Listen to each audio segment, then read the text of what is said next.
बिस्मिल्लाहिर्रहमानिर्रहीम। अस्सलाम वालेकुम जी। असलम मुराद आपकी खिदमत में हाजिर है और आज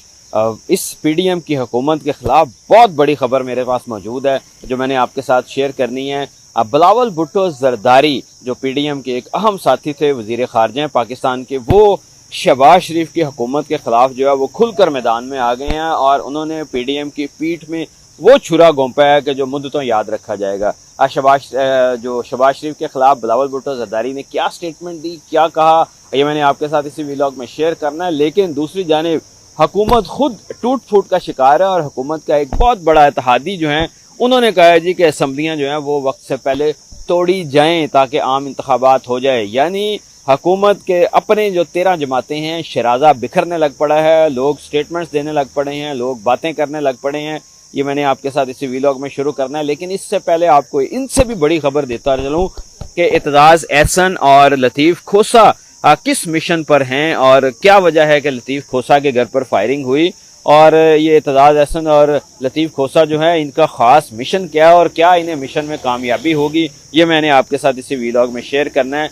9 मई के वाक़यात के बाद जो है वो पाकिस्तान तहरीक इंसाफ पर अरसा हयात तंग कर दिया गया और पीडीएम की हुकूमत जो है उसने खुलकर जो है वो तहरीक इंसाफ के खिलाफ तमाम फसायत के हथकंडे जो हैं वो इस्तेमाल किए। तहरीक इंसाफ के कारकुनों को गिरफ्तार किया गया, उन पर तशद्दुद किया गया, उन्हें वफादारियाँ तब्दील करने पर मजबूर किया गया और ये इतनी चीज़ें जो हैं वो बढ़ गई, इतने मामला जो है वो ख़राब हुए कि खुद जो है वो पीडीएम को समझ नहीं आ रही थी कि अब कहाँ से मामला शुरू करें और कहाँ से जो है वो ख़त्म करें। इसी दौरान जो है वो हुकूमत ने फैसला किया कि 9 मई के वाक़यात पे एहतजाज करने वाले लोग जो हैं जिन्होंने आर्मी मिलिट्री तनसीबात पर हमला किया या कोर कमांडर के घर पर हमला किया या जीएच के ऊपर हमला किया, उनके खिलाफ केसेस जो है वो मिलिट्री कोर्ट में चलाए जाएंगे, फौजी अदालतों में चलाए जाएंगे। जिस तरह के दहशत गर्दों को के खिलाफ चलते हैं, ये भी दहशत गर्द हैं क्योंकि इन्होंने जो है वो मिलिट्री तनसीबात पर हमले किए हैं, इनके खिलाफ भी जो है वो कोर्ट वहाँ पर जो है वो केसेस चलाए जाएंगे।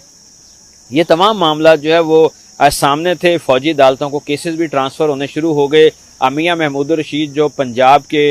वज़ीर थे, पंजाब के वज़ीर बल्दियात जो है वो रहे हैं, वज़ीर हाउसिंग रहे हैं, उनके ख़िलाफ़ जो है वो फ़ौजी अदालतों में केस गया। उनके बाद जो है वो उनके दामाद जो लाहौर से एमपीए थे, उनका केस भी जो है वो चला गया फ़ौजी अदालतों में। लेकिन अचानक जो है वो लतीफ़ खोसा जो है उनके घर में एक इजलास होता है और सुप्रीम कोर्ट ऑफ पाकिस्तान में एक पटिशन दायर कर दी जाती है और वो पटिशन दायर की है, उसके पटिशनर जो हैं वो एतजाज़ एहसन हैं। एतजाज़ एहसन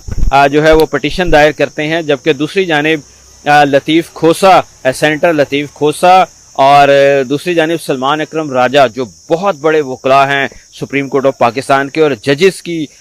भी जो है वो उनके बारे में जो है वो बड़ी इज़्ज़त और एहतराम रखते हैं, उनके जो है वो वकील बन गए और ये पटिशन दायर कर दी गई। अब एक जानिब मिलिट्री कोर्ट्स के खिलाफ जो है वो एतजाज़ एहसन मैदान में होंगे, जो बहुत सारे जजेस के उस्ताद भी हैं, उनके साथ साथ जो है वो लतीफ़ खोसा मैदान में होंगे, उनके साथ साथ सलमान अकरम राजा होंगे, जिनके तीनों का कोई सानी नहीं है और वो कानून के ऐसे ऐसे दलाइल देते हैं कि जिसका जो है वो कोई जवाब नहीं होता। ये सारी सूरत हाल अभी सामने थी कि लतीफ़ खोसा के घर पर फायरिंग हुई, लेकिन लतीफ़ खोसा ने उस पर उलझने के बजाय उन्होंने कहा कि ये मेरा काम नहीं है, ये काम है पुलिस का, कि पुलिस इस पर जो है वो इम्प्लीमेंट करे। पुलिस जो है वो खुद, तो फिर पुलिस ने खुद ही एफआईआर दर्ज की और उसके बाद जो है वो मामला आगे बढ़ने शुरू हो गए। तो चीज़ें जो हैं वो एक जानिब दूसरी डायरेक्शन में चलना शुरू हो गई। रूल ऑफ लॉ के लिए जो है वो जदोजहद शुरू हुई और अब जो है वो सुप्रीम कोर्ट ऑफ पाकिस्तान पर जो है वो है कि वो कौन सा बेंच बनाती है, कितने रुकनी बेंच बनाती है, कब उसकी समाअत शुरू होती है और एतजाज़ एहसन और लतीफ़ खोसा जो है वो और सलमान अकरम राजा जो है वो उस पर क्या दलाइल देंगे। दूसरी जानिब एक बड़ी चीज़ जो है वो और सामने आई कि जो हुकूमत है पीडीएम के एक अहम इत्तेहादी हैं, उन्होंने भी इलेक्शन जल्दी करवाने की जो है वो कल स्टेटमेंट जारी की है और उनका ये कहना था कि अगस्त से पहले जो है वो असम्बलियाँ टूटनी चाहिए ताकि फ्री एंड फेयर इलेक्शन की राह हमवार हो सके। बिल्कुल जी, ये साबिक गवर्नर पंजाब और चीफ ऑर्गेनाइजर हैं पाकिस्तान मुस्लिम लीग के चौधरी मोहम्मद सरवर, जो इमरान खान के भी करीबी साथी रहे हैं, उनका कल ये स्टेटमेंट आई। उनका ये कहना था कि इलेक्शन जो हैं वो वक्त से पहले होने चाहिए और ख़ास तौर पर जो अगस्त में असम्बलियाँ जो हैं वो ख़त्म हो रही हैं मुद्दत, तो उससे पहले असम्बलियों को तहलील करना चाहिए ताकि इलेक्शन जो है वो जल्द अज जल्द जो है वो होने चाहिए। अब इस पर दो मुख्तलिफ आरा जो है वो सामने आ रही हैं। कानून क्या कहता है? कानून ये कहता है कि अगर 5 साल मुद्दत मुकम्मल हो जाए असम्बलियों की और उसके बाद इलेक्शन 60 दिन में 60 डेज में 2 माह में करवाना जो है वो ज़रूरी है। लेकिन अगर मुद्दत पूरी होने से 2 दिन 3 दिन या 4 दिन पहले अगर असम्बली तोड़ दी जाए तो फिर 2 माह की बजाय 3 माह यानी कि 90 रोज में इलेक्शन करवाना जो है वो ज़रूरी होते हैं। तो इस तरह हुकूमत के बहुत सारे एलिमेंट्स ये चाहते हैं कि असम्बली पहले तोड़ दी जाए ताकि 60 रोज की बजाय 90 रोज में इलेक्शन हो, यानी कि 1 माह निगरान हुकूमतों को और मिल जाए, इन लोगों को तैयारी के लिए भी जो है वो और मिल जाए। लेकिन दूसरी जानिब अजहर सदीक एडवोकेट से कल मेरी बात हुई। अजहर सदीक एडवोकेट का कहना है कि असम्बली बगैर किसी जवाज के तोड़ने के लिए ये जो 1 या 2 दिन पहले तोड़ के 1 माह मजीद हासिल करना, इसके खिलाफ रिट पिटीशन जो है वो तैयार कर ली गई है और आइंदा 1-2 रोज में जो है वो इसको सुप्रीम कोर्ट में या हाई कोर्ट में जो है वो फाइल करेंगे। ये दूसरी बात हो गई। अब तीसरी बात, जो सबसे बड़ी बात पीडीएम के लिए परेशानी की बात है कि बिलावल भुट्टो जरदारी जो हैं वो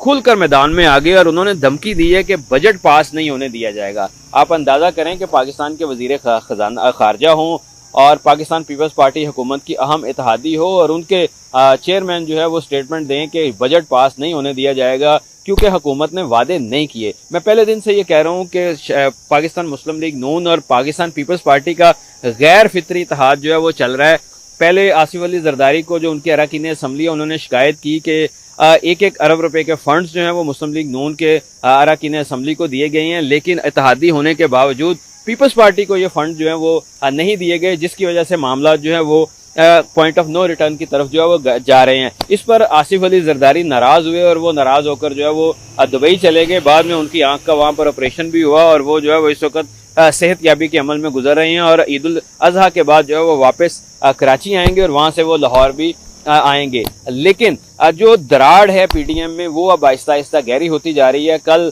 जो जलसा आम किया पाकिस्तान पीपल्स पार्टी के चेयरमैन बिलावल भुट्टो जरदारी ने, उन्होंने कहा कि पूरा सिंध तबाह हो गया सैलाब की वजह से, लेकिन इसके बावजूद सैलाब में जो है वो सैलाब फंड रिक्वेस्ट की, बार बार सैलाब फंड नहीं दिया गया बल्कि सिंध के अवाम को जो है वो उनके वहाँ के लोगों के ही रहमो करम पर जो है वो छोड़ दिया गया। उनका ये कहना था कि अगर सैलाब फंड ना दिया गया तो वो बजट पास नहीं होने देंगे। अब अंदाजा करें कि Pakistan Peoples Party second largest party in the parliament, अगर वो आपके एंटी हो जाती है तो पाकिस्तान का ये बजट पास नहीं होगा। एक जानिब इलेक्शन आ रहे हैं, दूसरी जानिब जो है वो असम्बलियों की तहलील की बातें हो रही हैं, तीसरी जानिब तहरीक इंसाफ के अरकान जो है वो रिट पिटीशन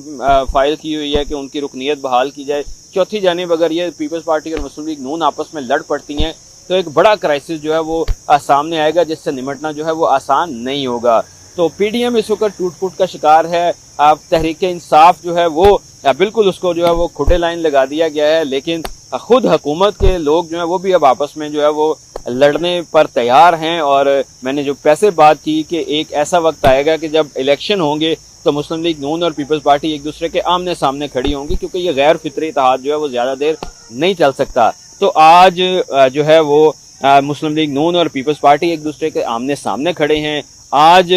मुस्लिम लीग नून के अंदर जो है वो 2 धड़े मुख्तलिफ बन चुकी हैं। एक जानिब शाहिद खान अब्बासी हैं, मुफ्ता इस्माइल हैं और चौधरी निसार जो पहले ही जो है वो साइड लाइन पर बैठे हुए हैं। ये सारे लोग हैं, इनकी भी एक अपनी सोच है, अपनी डेवलपमेंट है, अपना वोट बैंक है। ये क्या रुख इख्तियार करते हैं ये इंशाल्लाह आइंदा जो है वो आने वाले वक्त में मैं आपके साथ शेयर करूंगा कि चीज़ें किस जानिब जा रही हैं और किस तरह जो है वो इस सियासी पॉलिटिकल इम्पैक्ट के तौर पर जो है वो इस्तेमाल होंगे। अपना दोस्तों सबका ख्याल रखिएगा। अल्लाह हम सबका हामी और नासिर हो।